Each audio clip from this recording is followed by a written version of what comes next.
The beaches of Daytona, long known as the birthplace of NASCAR. The high banks of Daytona, once known as home of the most memorable slingshot moves in racing history. Today, NASCAR hopes to bring those memories back to life as the Craftsman trucks hit the high banks for the first time in history. Get ready for NASCAR 2000 and the Truck Series at Daytona. In its short 5-year history, the Truck Series has claimed some of the best fender-rubbing, in-your-face, close racing in all of NASCAR.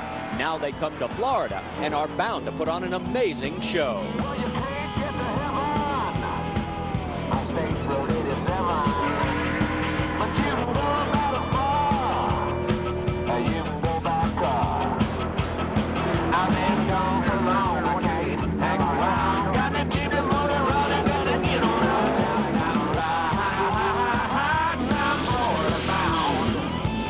Forget restrictor plates. Put these aerodynamically challenged trucks on the high banks and turn them loose. It's racing of the 70s in the new millennium, and everyone wants his name in the history books as winner of the inaugural Daytona 250.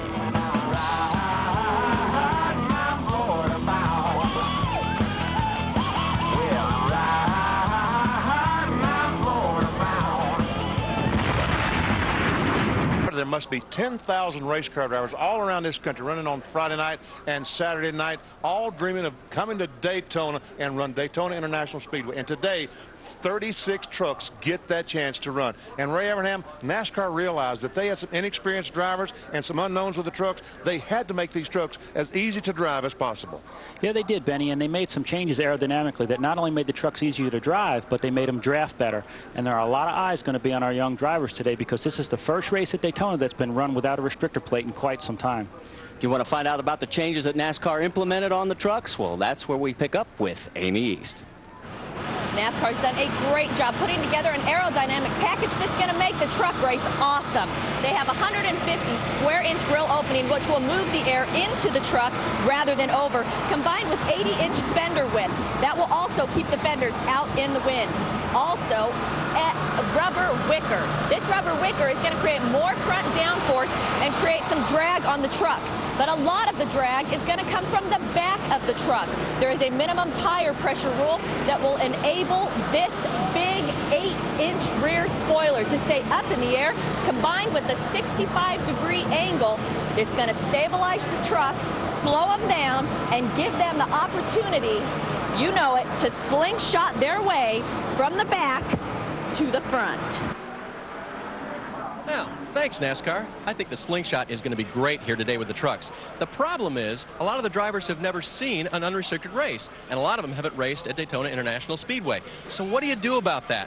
Well, if you're Bobby Hamilton, you've got a veteran driver like Joe Ruttman to drive for your team. And, Joe, you've already put the truck on the pole, but at the last lap, if you're going into turn 3, where do you want your truck to be in line? You know, right in front of Bobby, or maybe I should say I should be right behind Bobby. I'm not sure. No, the Dana Dodge is working real good, and I think the folks are going to see a good race and tremendous amount of slingshots, and I'm sure I'm going to be involved on the winning end, I hope, not the losing end. So do you want to be in front or not? I would say no, based upon what I can see right now. Fortunately, I have the ability to know what not to do on this racetrack. I just got to remember 15 years ago what I did wrong, and maybe I can do it right this time. That's right, Joe Ruttman with the most experience. He may have the best shot here today at Daytona. He's definitely got the best view. That's a great view of Daytona Beach. That's where we're at. We're getting ready to go green at the NASCAR Craftsman Truck Series in the inaugural Daytona 250. Don't go away. Trucks have fired the engines, and they are on the first of 3 pace laps, and we are getting close to the start of this race. In fact, let's set our starting field. The Mopar starting grid on the front row. Time of 47.9 seconds. The pole sitter, Joe Ruttman, in the Dodge alongside the fastest of the Ford contingent, Mike Wallace. Then in row number 2, it's Lyndon Amick, who really put on a great show throughout practice and qualifying alongside Marty Houston. Back in row number 3, Bobby Hamilton. teammate and truck owner for Joe Ruttman alongside Andy Houston. Then back in the fourth row, Jack Sprague, the defending champion, alongside Mike Cope. That's a new ride for him. Stacy Compton drove that truck last year. Then there's Rick Corelli in the number 9 starting spot alongside Steve Grissom, taking over Richard Petty's number 43 Dodge. On the inside of row 6, Randy Tolzman. Longtime truck competitor Dennis Setzer, 3 wins last year on the outside of row 6. On the inside, Brian Refner, a new team for him this year, John Menard out of Indianapolis, and Rick Crawford with a new sponsor, Milwaukee Electric Tools. On the inside, Kenny Martin has purchased his 98 truck, and on the outside, 9 victories in 1999, Greg Biffle. And in row 9, Jimmy Hensley, a new ride for him this year, the Chevrolet number 16, and Randy Renfro on the outside. And back in row 10, Jeffrey Bodine of the NASCAR Winston Cup, and Ron Barfield his own equipment this year. Then as we move into row 11, it's Jamie McMurray alongside of Rob Morgan. Then as we move back into row number 12, we'll find Lance Norrick and Rich Woodland. Then in row number 13, it'll be Jimmy Kitchens and Donnie Neuenberger. And then it'll be John Young and B.A. Wilson. They'll be back in row 14. Row 15, we find Randy McDonald and Carlos Contreras. Rounding out the field, it'll be Lonnie Rush and Terry Cook. Cook had to take a provisional as he lost a gear in qualifying. Then it's David Starr and Kurt Busch. Busch lost a motor in qualifying. That's why he's on the provisional list. Morgan Shepherd and Ryan McGlynn also rounding out this 36 truck field on provisionals. We had 16 trucks that unfortunately were not able to make the show. That's right, we had quite a few that took a long haul all the way to Daytona and are heading home already. And you can see the first of the 8 there that did not make the show, including Carl Long. And then the other 8, including Jeff Spraker, Tommy Croft, he's run a couple of times. Phil Bonifield ran a lot of the races last year. And that brings us to onboards, race analysis. So let's take a look at what we've got as far as the prize money. Over $700,000 at stake. We'll go 100 laps, 250 miles. Pit window will be between 30 and 33 laps. Tires may give out a little bit sooner. We'll talk to Ray about that. And of course, this is the fastest qualified field in Truck Series history, 182-mile-an-hour average. Now let's take a look at the onboards, BP. Jeffrey Bodine, the Linex onboard. He will start 19th. Greg Biffle, the Granger Industrial Supply, he starts 16th.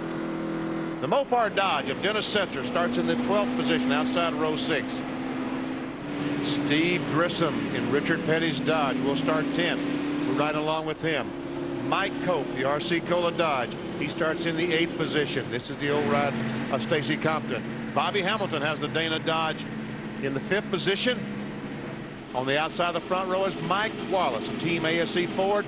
And we also have an onboard camera on the pole sitter, Joe Ruttman, Dana Dodge. They're in between turns 3 and 4, and we're getting word that they may not be going green this time by.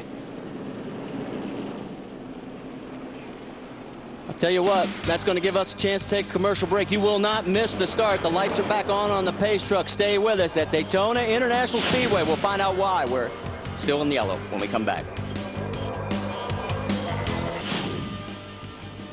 Just to let you know, they're not counting these laps. So again, that's going to hurt the fuel consumption situation, BP. And we put up the graphic that these trucks can only run 30 to 33 laps on fuel.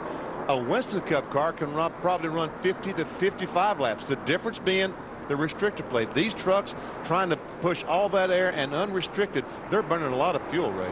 Absolutely, Benny. It takes a lot of horsepower to push that air, and to make horsepower, you have to burn a lot of fuel. These trucks also have quite a bit more gear than the Winston Cup cars. Winston Cup car would be a 290 to 300 gear ratio. The trucks are somewhere between 350 and 370, but with that extra gear, it'll also make it easier to pass. One more equation in the fuel situation. Remember, we do not finish under yellow in the NASCAR Craftsman Truck Series. So you've got to have yourself a little bit of a guarantee in that tank in case we do have to go to a green, white, checkered finish. Remember what happened to Mike Bliss at Phoenix just a couple of years ago. Ran short of fuel in that extra race period and lost the event. Word from NASCAR is the lights are fixed, so it looks like after 2 extra caution laps for a total of 5, we are finally going to be able to go green in the inaugural running of the Daytona 250. We have waited, well, it's been 5 years. Started the 6th year of the NASCAR Craftsman Truck Series, and they have come home to the birthplace of speed. The pace truck pulls off.